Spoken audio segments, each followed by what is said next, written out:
Semana passada começámos a falar sobre a restauração da alma. Eu dei o título Alma Restaurada. Falámos sobre rejeição. Quem é que se lembra? E hoje eu gostaria de falar sobre perdão. Diga ao irmão lá, perdão. Hebreus 12:15. Tendo cuidado que ninguém se prive da graça de Deus e de que nenhuma raiz de amargura brotando vos perturbe e por ela muitos se contaminem. Papá, nós te damos graças pela tua palavra, Senhor. Te pedimos, guia-nos, fala-nos, toca nos nossos corações. Te pedimos, Senhor, que nesta manhã tu sondes os nossos corações. Que se há alguma raiz de amargura, se há alguma falta de perdão em nós, tu nos possas curar. E essa raiz de amargura possa ser removida dos nossos corações, a fim de nós vivermos para fazermos a tua vontade, Senhor, em nome de Jesus. Cuidado, que ninguém se prive da graça de Deus. Graça de Deus está a falar do favor de Deus, da misericórdia de Deus, da bondade de Deus, das bênçãos de Deus. E o autor da carta aos Hebreus diz algo extraordinário. Ele está-nos a dizer que a amargura tem esse potencial de nos roubar. Tem esse potencial de impedir que a bênção de Deus flua para a nossa vida.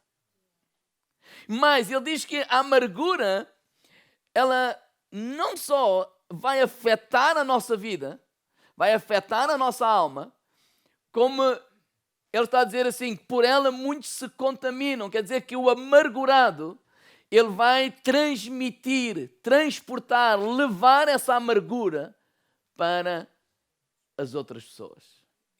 E ele diz assim, cuidado. Ou seja, é como com um sinal de perigo. Vocês imaginem, todos nós temos uma fruteira em casa, não é? E está lá as maçãs, as peras e por aí fora. Imagine que uma maçã, ela, sem querer, cai ao chão. E ela fica magoada. E não tem problema, caiu, nós apanhamos. Depois também vamos descascar, vamos lavar e colocamos na fruteira de novo. Aparentemente foi apenas uma queda. Mas todos vocês já viveram isso e já viram isso, que com os dias a passar, aquela parte que se bateu no chão começa a ficar o quê? Podre, porque está magoada. E começa por um olhinho pequenino. Mas nós não fazemos nada. E deixamos estar lá na fruteira. E aquela parte podre começa a aumentar e a crescer.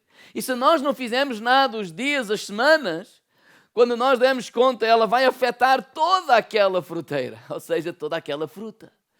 E é isso que o autor da carta aos Hebreus, ele está a dizer, olha, cuidado, uma ofensa acontece naturalmente. Alguém vem e diz uma palavra que tu não gostas, alguém vem, faz o que não era para ser feito, diz o que não era para ser dito, ou não faz o que prometeu, uma série de coisas, sei lá. A vida é um vai e vem de ofensas. E quando nós agarramos essa ofensa, quando nós acariciamos isso que aconteceu, o que é isso acariciar? É quando nós trazemos isso que aconteceu à nossa lembrança. Epá, ele não devia ter feito isto. E acariciamos, o que é que vai acontecer?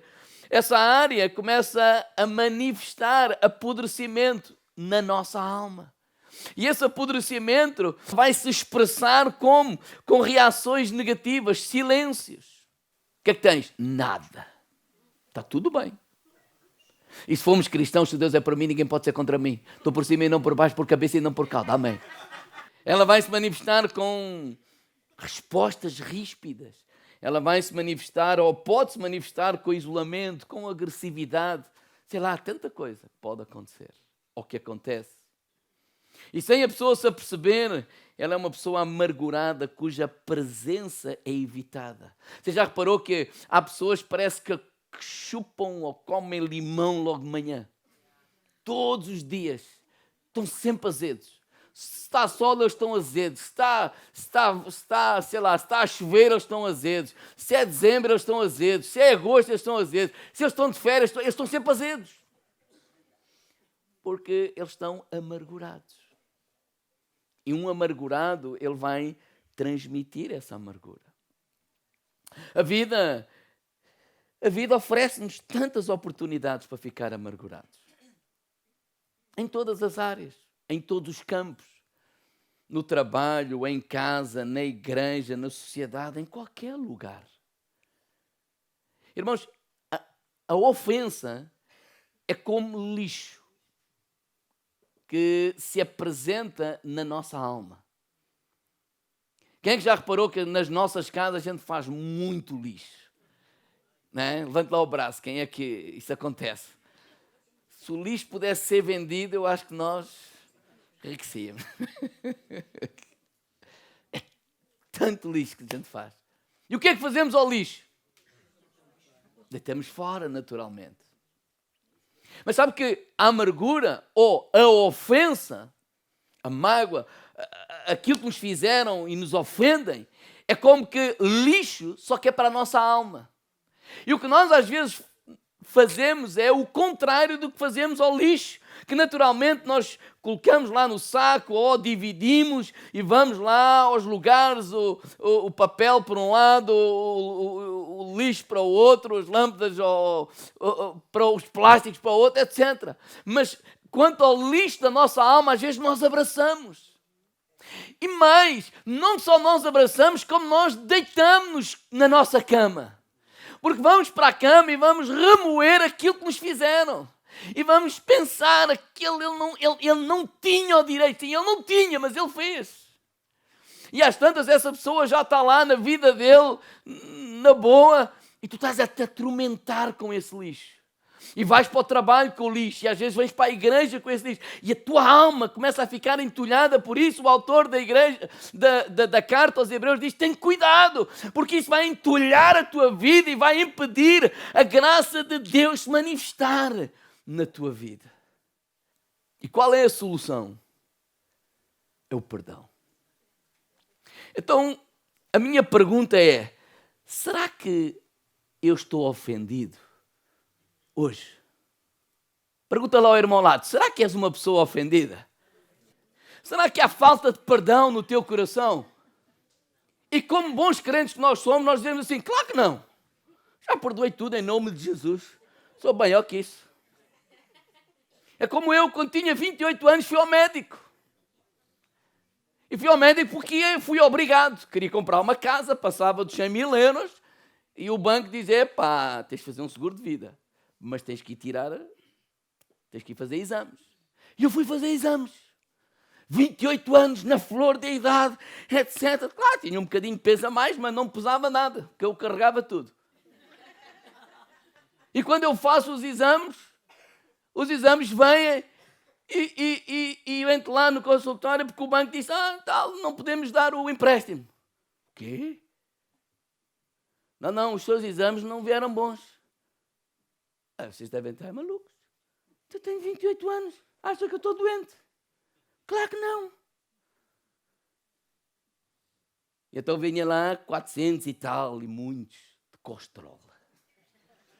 Eu lembro entrar lá no gabinete do doutor. Eu disse, doutor, acha que estou doente? Eu disse, claro que não, você está ótimo. Morre daqui a 20 anos, morre mais cedo. Como ele viu que eu estava assim armado em jovem, sem perceber nada disto, ele respondeu uma letra. Claro que você está ótimo. Podem morrer de um dia para o outro. Bem, todos nós podemos morrer de um dia para o outro. Mas aqui a questão é, vamos fazer um exame. Sem brincadeiras. Mas vamos analisar, vamos deixar que a palavra de Deus faça um raio-x à nossa vida. Porque às vezes, já houve uma altura na minha vida que eu dizia que não, e houve uma coisa que me magoou profundamente. E eu carreguei aquilo durante pelo menos um ano. Porque sempre que se falava no nome daquela pessoa, eu contava a história. Claro que digo, irmão lá, disse, não és tu, claro. Lucas capítulo 15. Vamos fazer esse exame através de uma história que é a parábola do filho pródigo. Havia um homem que tinha 2 filhos. O mais novo chegou ao pé do pai e disse: pai, eu estou cansado de estar aqui. Olha, se puderes, divide aí a herança porque eu quero ir à minha vida. Eu não quero estar contigo, mas o teu dinheiro faz-me jeito. O pai dividiu a herança, deu-lhe lá o que ele tinha direito e ele foi à vida dele. A Bíblia diz que ele foi, gastou tudo, não é? Em meretrizes, com prostituição, etc., drogas, álcool. E ele estragou a vida dele toda por completo. Até que ficou sem nada. E pensou em voltar. E voltou. E o pai o recebeu, o abraçou. E fez uma festa. Agora, a parábola não é do filho pródigo. A parábola tem 2 filhos. Então há um mais velho que nunca saiu de casa. E é essa história que eu gostaria de ler com os irmãos que vêm aqui. Lucas capítulo 15, a partir do versículo 25. Não é? Quando há toda aquela festa por causa de um filho que voltou, no versículo 25 diz assim: ora, o filho mais velho estivera no campo. E quando voltava, ao aproximar-se da casa, ouviu a música e as danças. Chamou dos criados e perguntou-lhe o que era aquilo. E ele informou-lhe: olha, veio o teu irmão, o teu pai mandou matar um novilho cevado porque recuperou com saúde. E ele indignou-se e não queria entrar. Saindo, porém, o pai procurava conciliá-lo. Mas ele respondeu a seu pai: há tantos anos que te sirvo, sem transgredir uma ordem tua, e nunca me deste um cabrito sequer para alegrar-me com os meus amigos. Vindo, porém, este teu filho que desperdiçou os teus bens com as meretrizes, tu mandaste matar para ele um novilho cevado. Então lhe respondeu o pai: meu filho, tu sempre estás comigo. Tudo o que é teu, tudo o que é meu é teu. Entretanto, era preciso que nos regozijássemos e nos alegrássemos, porque o teu irmão estava morto e reviveu, estava perdido e foi achado. Irmãos, vamos falar 4 evidências de alguém que está magoado, ofendido e que ainda não perdoou. Eu gostaria que ninguém ficasse à defesa, no sentido que não estamos a dizer, nem vamos dizer que aquilo que te fizeram está certo. Estamos a perceber o início desta mensagem de Hebreus que diz: cuidado, a amargura rouba-te a graça de Deus na tua vida. A amargura impede Deus abençoar-te. Então, o versículo-chave que eu quero trazer para os irmãos é o versículo 29. Mas ele respondeu a seu pai: há tantos anos que te sirvo sem jamais transgredir uma ordem e nunca me deste um cabrito sequer para alegrar-me com os meus amigos. 4 evidências de quem ainda está ofendido. Primeiro, o ofendido tem uma fixação por números. Ou seja, o magoado é alguém que vive sentido e passa a vida a fazer contas. O magoado é alguém que tem um bloco de notas. Digo agora ao lado, mental. Mas vão perceber o que eu vou dizer. Já é a 3ª vez que tu me fazes isto. Porquê é que ele sabe que é a 3ª? Está lá apontado. A primeira foi no dia 25 de 2 de 1981. A segunda, mas quem é que se identifica com isso? A gente está sempre a dizer assim: olha, quantas vezes eu já perdoei, quantas vezes eu já fiz. Ele está sempre a fazer a mesma coisa. Diz assim a esposa para o marido: poxa, já é a 5ª vez que eu arranjo o cabelo e tu nunca reparaste em mim. Eu já à igreja, o pastor disse que eu estava bonita. Como é que tu vives comigo? Já é pelo 2º ano consecutivo que a minha mãe faz anos e tu não lhe dás os parabéns. E por aí vai. Ou seja, o magoado é alguém que tem um bloco mental e anda a fazer contas. Olha o que é que ele diz aqui: há tantos anos que eu te sirvo. Quem é que se lembra de Pedro? Pedro chega ao pé de Jesus, lá Mateus 21. Mestre, até quantas vezes o meu irmão peca contra mim e eu lhe perdoarei? Até 7. E porquê até 7? Porquê este número? Porque havia um dito no meio dos rabinos que a gente perdoaria até 3 vezes. Então, o Pedro, ele já mete lá bem para cima o patamar. Ou seja, o Pedro já se acha tão santo, eu vou perdoar 7 vezes. Será que chega, Jesus? O que é que o Pedro está a fazer? Contas. Porque nas entrelinhas, o que é que Pedro está a perguntar? Porque ele diz, ele perguntou até quantas vezes o meu irmão pega contra mim, eu vou-lhe perdoar, até 7. Mas nas entrelinhas, o que ele está a dizer a Jesus é, olha, Senhor, será que ao 8º eu já posso esganar? Será que eu à 8ª já lhe posso pô-lo no lugar? Será que eu à 8ª já posso...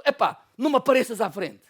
Ele diz assim, olha, não te digo até 7, mas 70 vezes 7, imagina ele a fazer contas de cabeça. 490 vezes. Isso é muita vez. Mas outras palavras que Jesus estava a dizer, é sempre. Quando o nosso coração está livre da falta de perdão, da ofensa, ele não está a fazer contas. Porque não há a segunda. Porquê que não há a segunda? Porque se eu perdoei, eu deitei fora. Vocês imaginam, não é? Alguns metem no computador ou no telemóvel, não é? O Fabiano, não é? Eu emprestei-lhe 100 euros. E eu meto ali num papelinho, conforme as idades, cada um mete num papelinho. 100 euros. Quer dizer, não emprestei nada, não é? Mas há um dia que eu declaraste que, olha, Fabiano, fica descansado. Não deves nada. O que é que eu faço ao papelinho? Deito fora. O que é que eu faço lá ao computador ou no telemóvel? Faço um delete. Apago. Porquê? Porque eu perdoei. Mas quando eu não perdoo, eu começo a contabilizar. Será que tu andas a fazer contas? No versículo 29 ele diz, eu sirvo-te há tantos anos sem jamais transgredir uma ordem tua. Olha no patamar que este jovem se coloca. Eu nunca fiz nada de errado. Segundo, o ofendido vangloria-se dos seus feitos para justificar a sua mágoa. Não, eu, nestes anos todos, nunca errei. Porque a mágoa faz-me vangloriar dos meus feitos. Porquê? Porque isso é uma justificativa para eu acarinhar essa falta de perdão. Eu estou magoado, mas eu tenho o direito de estar magoado. Qual é a frase que o ofendido mais gosta? Eu nunca faria uma coisa dessas. Eu tenho cá os meus defeitos, mas eu nunca fazia isso. Não, nunca. Aquilo que ela me fez. Não, a gente diz, eu também tenho defeito, mas eu nunca faria isso. A gente mete-se num patamar acima. Não é? Eu jamais fazia. E esse é o problema, nós nos colocamos num patamar acima. Nós achamos que não somos assim tão pecadores. Nós achamos que o pecador são os outros. Mas, irmãos, errar, todos vamos errar. Esta mentalidade que ninguém vai errar, não. Nós temos partido do princípio é que todos vamos errar, inclusive eu. Não há ninguém que esteja casado há mais anos, que só é possível estar casado muitos anos, 20 anos, 30, 40, seja, se houver perdão, porque é impossível não se magoarem. Na verdade, quanto mais convivermos um com o outro, mais vamos nos magoar um ao outro. Paulo Oster diz assim, nós não conseguimos compreender quão pecadores nós somos, assim como um peixe não consegue compreender quão molhado está. E porquê? Porque nós nascemos no pecado, nós estamos envolvidos no pecado. E nós nem vemos como pecadores nós somos. Porque é verdade, e às vezes até é injusto. Porque eu estou a comparar uma área forte da minha vida com uma área fraca da vida do outro. Sim, é verdade, eu não fiz aquilo, mas eu infelizmente faço outras coisas. Quantas pessoas nós já magoamos até sem querer e nem sabemos disso. Eu sirvo há tantos anos, máquina calcular. Sem nunca transgredir. Não é? Eu exalto os meus feitos para justificar a minha mágoa. E nunca me deste um cabrito. Terceiro, o ofendido transforma-se num murmurador. Há alguém que está sempre a reclamar. Sim, é verdade. O filho mais novo foi-lhe dada a herança, foi-se embora, gastou tudo. Mas a pergunta é, e tudo o que ficou na fazenda, ou na quinta, era de quem? Eu disse assim, filho, tudo o que eu tenho é teu. Então temos aqui alguém, dono de tudo, a reclamar de um cabrito. Sim ou não? Temos aqui alguém, dono de tudo, a reclamar no cabrito. E o grande problema é que isso às vezes somos nós. Somos donos de tudo no sentido de somos filhos de Deus. A Bíblia diz que somos herdeiros de Deus, co-herdeiros de Cristo, que aquilo que é de Deus é nosso. E nós passamos a vida a reclamar. Ou porque está frio, ou porque está calor, ou porque está chuva, ou porque está sol, ou porque o outro... Já são 3 mensagens que eu lhe mando e ele nem me responde.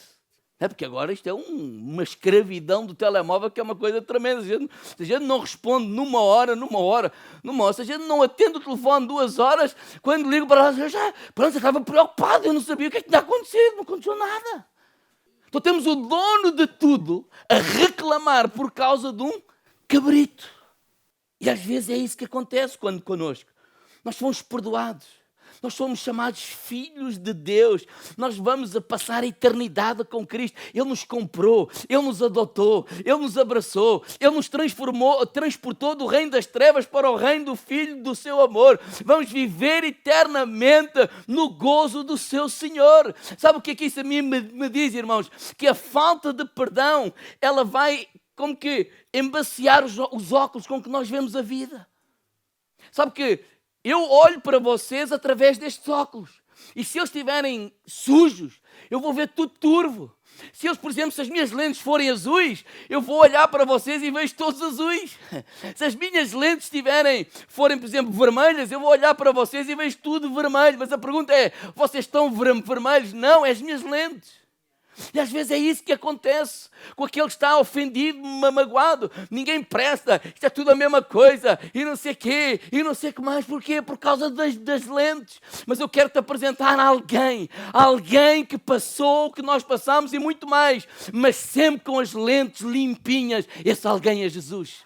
Ele foi enxovalhado, ele foi morto, ele foi açoitado, ele foi ridicularizado, ele foi pregado naquela cruz, depois de todo aquele escárnio público, depois de toda aquela vergonha pública, pregado naquela cruz. Ele disse, olhou para este pessoal que o chicoteou, que o pregou, que o gozou, que lhe deu vinagre em vez de água e disse, Pai, perdoa-lhes, porque eles não sabem o que fazem. Sabe porquê que ele disse isso? Porque ele tinha as lentes limpas. Ele tinha as lentes do Evangelho. Quando ele olha cá para baixo e vê João, se fosse nós a olhar para João, ele dizia assim, não é possível. Não. Será que eu estou a ver bem? O quê? 12 homens, convivi com vocês durante 3 anos, eu vos dei tudo, eu vos ajudei, eu vos alimentei. Onde é que estão os outros? 11. Era só o João. Mas ele não tem as lentes turvas. Ele não tem as lentes sujas com a amargura nem com falta de perdão. Ele olha para João e ele ainda está preocupado com João e com a mãe dele que está ao lado de João. Ele diz, olha João, estás a ver essa mulher aí? Ela agora é tua mãe. Cuida dela. Olha, mulher, estás a ver o João aí? Ele agora é teu filho. Cuida dele. Ele consegue ainda se preocupar com os outros. Porquê? Porque as suas lentes, elas não estão turvas com a falta de perdão. E às vezes nós vivemos com umas lentes turvas, com umas lentes sujas, por causa da amargura que está na nossa vida. E vemos o mundo à nossa volta dessa forma. E precisamos, Deus ajuda-nos a limpar as nossas lentes. Deus ajuda-nos a ver como tu vês, a agir como tu ages, para que a tua vontade ela possa ser feita na nossa vida. Quarto, a evidência da falta de perdão é a divisão. Diga, irmão, lá, divisão. Diga lá o outro irmão lá, divisão. Este filho, o que é que ele faz? Ele recusa-se a entrar na festa. Ele até diz assim, quando ele está a falar com o pai, ele não entra na festa, o pai é que sai da festa e vem cá fora falar com ele, sim ou não? E quando ele diz, tu não me deste um cabrito, tu não me deste... Ele diz assim, este teu filho. Ele nem disse o meu irmão. Esse fulano aí nem meu irmão é teu filho. Foi o que ele disse ou não foi? No versículo 30. Ou seja, eu nem quero vê-lo pintado à minha frente. E que nem me apareça. Agora escuta isto. A falta de perdão vai diminuindo o teu mundo. Digo, irmão, lá, da falta de perdão vai diminuindo o teu mundo. Olha, vamos ali jantar àquele restaurante. Não, naquele eu não entro. Está lá um tipo a servir. Não, a mim não me engana mais. Ok, pronto. Olha, vamos a esta festa. Vamos juntar toda. Quem é que vai? Olha, vai o Joaquim, o Manel, o António vai. Se o António vai, eu não vou. E o mundo começa a ficar mais pequenino para ele. Aquela igreja, enquanto tiver lá o fulano tal, eu gosto muito de lá ir, mas enquanto tiver lá o fulano tal, não vou. Já não pode ir ao café, já não pode ir ao convívio, já não pode... Ou seja, o mundo começa a ficar cada vez mais pequeno, porque ele não pode ir a uma série de lugares. Porque ele se recusa a entrar. E sabe o que é mais violento ainda? Sabe o que é mais destrutivo ainda? E pior é que a falta de perdão tira-nos da festa que Deus está a patrocinar. Lá dentro estava a haver uma festa. Lá dentro havia música. Lá dentro havia dança. Lá dentro havia comida com fartura. Lá dentro havia alegria. Lá dentro havia gozo. Lá dentro havia tudo. Mas a falta de perdão rouba-nos de participar na festa que Deus está a patrocinar. Porque essa festa que Deus está a patrocinar nos dias de hoje chama-se a graça de Deus. A festa da graça. Que isso é que é o Evangelho. Que quando nós entregamos a nossa vida a Jesus, há alegria, há gozo, há cura, há abundância, há prosperidade, há saúde, há todas as coisas, mas a falta de perdão nos rouba de entrar nessa festa. A falta de perdão leva-nos a ficar fora da festa, leva-nos a ficar fora da graça, leva-nos a ficar fora da alegria, leva-nos a ficar fora do gozo, leva-nos a ficar fora da cura, leva-nos a ficar fora. Porquê? Porque lá dentro há uma festa patrocinada pelo nosso Deus, que é a graça de Deus sobre as nossas vidas. Por isso é que lá o autor da carta aos Hebreus diz: cuidado que ninguém se prive da graça de Deus. Para nós entrarmos nessa festa, nós precisamos ter o bilhete. Diga ao meu lado: já tens o bilhete? Não, o ingresso. E esse bilhete chama-se perdão. Não é isso que Jesus disse? Que Ele perdoa-nos. E assim nós devemos perdoar os nossos irmãos. Então quando há o perdão, então tu podes entrar nessa festa. Sem perdão, nós não podemos entrar na festa. Deixa-me eu, uma segunda parte da mensagem, é como perdoar. E vamos olhar para o exemplo, de uma forma simples, deste pai, do versículo 17 e 18. Não é? Então caindo em si disse: quantos trabalhadores do meu pai? Este está a falar do filho mais novo, não é? Que gastou tudo. Ele chegou ao ponto de ir desejar comer a comida dos porcos. Ele sentiu-se tão mal, tão em dificuldade, com tanta fome, que ele pensou assim, versículo 17. Então caindo em si disse: quantos trabalhadores do meu pai têm pão com fartura e eu aqui morro de fome? Levantar-me-ei, irei ter com o meu pai e lhe direi: pai, pequei contra o céu e diante de ti. Irmãos, como podemos aprender sobre perdão com o pai desta parábola? Este jovem que está na lama, ele pensa em voltar. Ele tem a ousadia de voltar. Porquê? Provavelmente, quando ele viveu com o pai aqueles anos, ele já tinha visto o pai a perdoar outros trabalhadores lá de casa. Por isso ele teve essa força para voltar. Deixa-me eu dizer assim: cria um ambiente para o perdão. Diga ao meu lado: cria um ambiente para o perdão.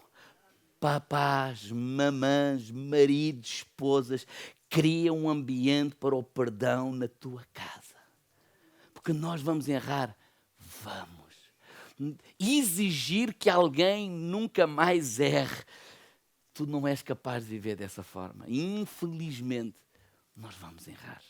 Tentamos errar menos. Então cria esse ambiente de perdão em que as pessoas possam sentir à vontade para fazer o caminho de volta. João diz isso lá com uma atitude muito carinhosa em 1 de João, capítulo 2, versículo 1. Filhinhos, olha, eu não vos escrevo estas coisas para que pecais. Não pequem. Olha, não pequem, mas se pecarem, nós temos um advogado. O seu nome é Jesus. que morreu por nós na cruz do Calvário e o seu sangue perdoou-nos. Irmãos, quantas pessoas às vezes querem até fazer o caminho de volta, mas sabem que aquelas pessoas estão tão duridas, estão a dizer que não, eles nem querem que apareça à frente. Não. Que se os teus filhos quiserem fazer o caminho de volta, cria esse ambiente de perdão. Que nós possamos dizer aos nossos filhos em casa que nós fazemos isso. Olha, a verdade é sempre melhor do que a mentira. Sempre, sempre. Então vamos dizer a verdade e criar esse ambiente de perdão à nossa volta. Segundo, versículo 20, eu olho e diz assim: e levantando-se foi para o seu pai. Vinha ainda longe, quando o seu pai avistou e compadecido dele, correu, abraçou e beijou. Facilita o perdão. Diga ao irmão lá, facilita o perdão. Irmãos, o rapaz fez tudo errado. O rapaz vinha a cheirar a porco, vinha cheio de fome, esganado de fome, que ele está errado, fez mal, magoou o pai, magoou, ofendeu, fez tudo o que era errado, mas ele vai fazer o caminho de volta. E o que é interessante é quando ele está assim ao longe, ainda nem sequer, mas ele já consegue avistar a casa, mas não chegou lá. Diz que ao longe, quem é que já estava? O pai. E o pai não sabia que ele vinha no 17 de fevereiro. Não, ele não sabia. Mas provavelmente ele já estava lá cada dia. Ele vai voltar, ele vai voltar, ele vai voltar, ele vai voltar. E assim que o viu, não foi o filho que correu para o pai. O que é que diz a Bíblia? O pai correu para o filho. Diga ao irmão lá, facilita o perdão. Facilita. Olha, se fôssemos nós, estávamos dentro de casa, o empregado chegava lá, senhor, olha, o seu filho está lá fora. Está, esse malandro. Eu sabia que ele ia cá voltar. Como é que ele está? Ele está um bocadinho sujo. Porco, faz bem. Ele precisa de uma lição da vida. Até o que é que eu digo? Diz nada, deixa-o lá estar 3 dias que eu vou pensar no assunto. Diga ao irmão lá, de graças a Deus, que Deus não age assim connosco. Porque nós achamos que as pessoas precisam de uma lição. E a lição somos nós que a damos. Não, facilita o perdão. Sabe o que é isso? Quando a gente vê uma réstia, um bocadinho de arrependimento, a gente diz, pronto, anda cá, dá-me lá um abraço, vamos lá para a frente. Olha, vamos para a festa. Vamos celebrar o que Deus fez por nós. Facilita o perdão. Diga ao irmão lá, facilita o perdão. Sabe porque é que tu não guardas esse rancor na tua vida? Terceiro, perdoar não é escravizar o teu opressor. O filho mais novo volta com a seguinte proposta: Pai, perdoa-me e aceita-me como um dos teus empregados. E qual foi o lugar que o pai o colocou? De volta à posição. Muitos usam o que aconteceu para manipular as pessoas. Eu já vi isso com casais. Ele errou, arrependeu-se, mas ela agora massacra a vida toda. Sempre vai, pois, eu é que devia estar sempre, eu é que ainda te recebi de volta. Está sempre a lembrar, está sempre a trazer à memória, tipo a escravizar. A pessoa, não, mas pronto, mas isso já aconteceu. Já aconteceu para ti, mas para mim está. Lembra-se das contas? É uma forma de manipular. Olha, este mês estava a comprar um sapato, mas este mês é melhor ficar para o mês que vem. O quê? Depois do que eu te fiz, perdoei-te, ainda tenho que esperar para o mês que vem? Perdão não é escravizar o opressor. Parentes, digo ao irmão ao lado, toma atenção. Eu não estou a falar sobre crimes. Eu não estou a falar sobre violência doméstica. Isso tem que ser denunciado. Até se ele for uns dias para a prisão, era bom para eu pensar no assunto. Eu não estou a falar de pessoas que abusam sexualmente de meninos ou isto ou aquilo. Eu não estou a falar de crimes. Compreenderam o que estou a dizer? Porque o que mais acontece no nosso dia a dia são as coisas triviais da vida. Ele disse, não devia ter dito. Ele disse que fazia, mas não fez. Faltou a palavra.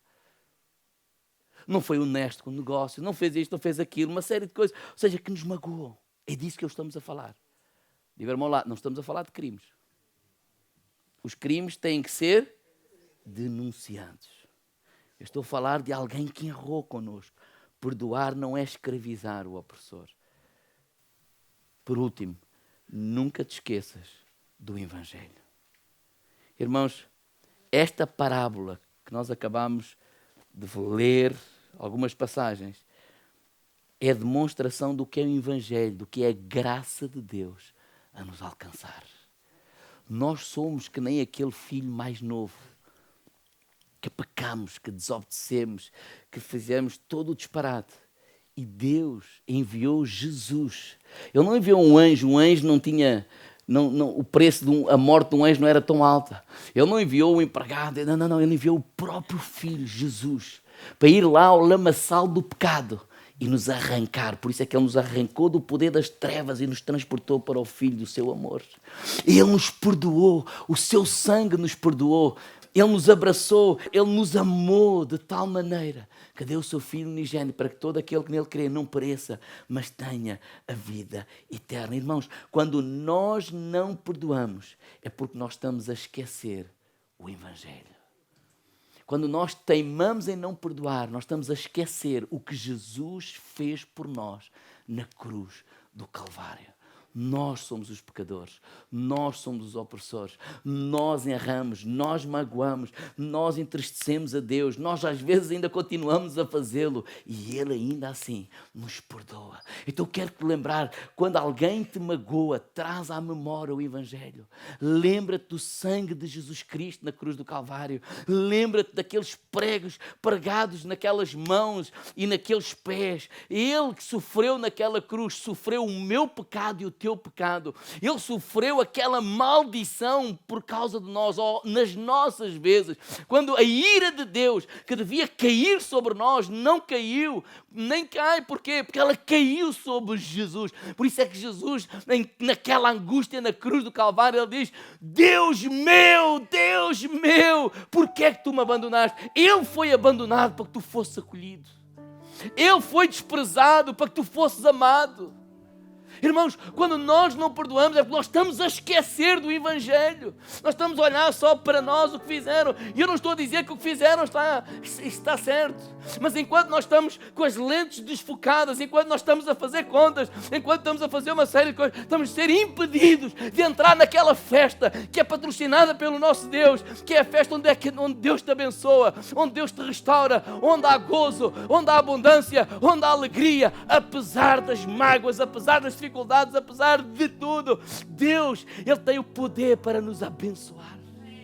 Diga, irmão, lá, não te esqueças do Evangelho. Oh Senhor, dá-nos um coração igual ao Teu. Dá-nos um coração igual ao Teu. E eu termino lendo 1 Pedro capítulo 2. Diz assim: o qual não cometeu pecado, nem na sua boca se achou engano. O qual, quando injuriavam, não injuriava. Quando padecia, não ameaçava, mas entregava-se àquele que julga justamente. Claro que as ofensas são reais. Não estamos aqui a dizer que isso não foi importante. Não foi importante porque não foi com ele, né?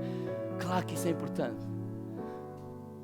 O que estamos a dizer é: não deixes aquilo que já foi mal demais tu viveres, mas será pior ainda se deixares que aquilo que aconteceu lá atrás continue a estragar, a hipotecar a tua vida no presente, ou a estragar a tua vida no presente e a hipotecar o teu futuro. Não deixes isso. Já foi mal demais tu viveres isso. Claro que isso não foi bom, claro que isso magoa. Então o que é que eu devo fazer, pastor? Olha, 1 Pedro diz: primeiro, coloca-te nas mãos de Deus. Coloca isso nas mãos de Deus. Coloca isso nas mãos. Sabe, quando nós colocamos nas mãos de Deus, nós estamos no fundo a perdoar. Sabe porquê? Estamos a dizer assim: Senhor, a justiça não sou eu que a faço. Eu coloco tudo isto que aconteceu nas tuas mãos. Como quem diz: Senhor, olha, trata tu. Aquilo que eu quero fazer é: limpa o meu coração. Limpa a minha mágoa. Limpa, Senhor. Eu não quero ficar paralisado. Eu quero andar com a minha vida para a frente. Sempre que há pessoas que ficam paralisados. Não fiques paralisado. Vamos entregar isso aos pés de Jesus. Eu não estou a dizer que isso não foi importante. Eu estou só a dizer assim: não fiques agarrado a isso. Como um bebê mimado que ali agarrado, e fizeram essas pessoas fizeram o seu melhor. E naquela altura, naquele tempo, eles achavam que estavam a fazer o melhor, e estavam. Nós precisamos de crescer e andar para a frente. Como, Senhor, eu entrego isso? Sim, há coisas. Como a Mefibosete, que falámos semana passada. A senhora caiu, deixou-o cair, ele ficou aleijado dos pés. Ai, aquela mulher queria fazer o quê? Queria o proteger. Aconteceu.